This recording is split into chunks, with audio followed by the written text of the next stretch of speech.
Well, this is Steve Ridgel, and most of you that watch this channel know that my daughter and her family's house burned to the ground. And over the past week or so, I've a few times just talked about some thoughts about that. And I want to share a couple of other things today. One of them is kind of a unique phenomenon. I mean, when I say they lost everything, they lost everything.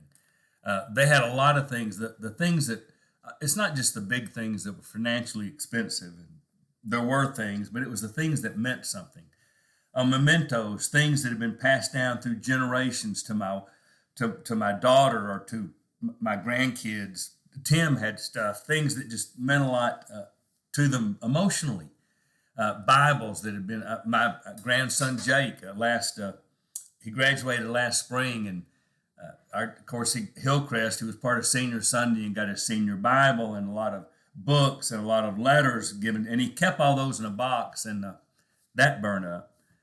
And, I happened to be the one we were kind of sifting through looking for anything, found my granddaughter's Bible, and it was burnt beyond recognition.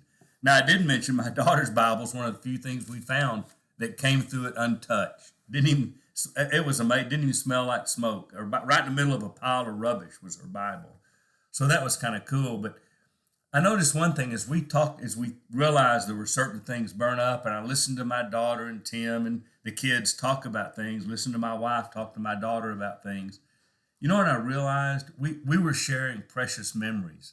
We didn't have the mementos. We didn't have the things we had gotten. We weren't looking at those saying, remember how great that was.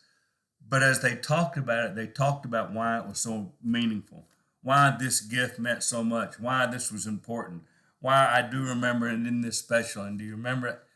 And as we did that, I realized that one of the great blessings they have, and that we all have, things are good to remind you, and they are sentimental, but we do always have the memories. I just got to thinking about that. There's a little phrase in Scripture that Paul says one time in one of his churches, I thank my God every time I remember you. And I was listening to some of them talk through the memories, and I just started thanking God for memories that we can remember. They were talking about, especially my wife and daughter, talking about generational things that have been passed down from Marcia's mom, sometimes from Marcia's grandma, but especially Marcia's mom, to Marcia, to Julie, and they were thinking someday to Avery, and then to Avery's little girl, if she has one, on all that goes. But as they were talking about it, I listened to them. They'd say, "Remember, Granny got and Granny did, and Granny was on it." And they were talking. They went from "I wish we still had this memento that burned up" to "Boy, wasn't Granny great?" And I thought, you know what? That's why those mementos mean so much. They remind us of things that matter. And we may not have all the mementos and all the sentimental stuff, but we keep the memories. And if we'll talk about them more, and so even though it was painful and a few tears to say we don't have and you'd cry a little, the discussion ended up being significant and holy because you remembered the things that mattered. And so, God, we are thankful for memories because that's such a special, special gift. And fire cannot take those memories away.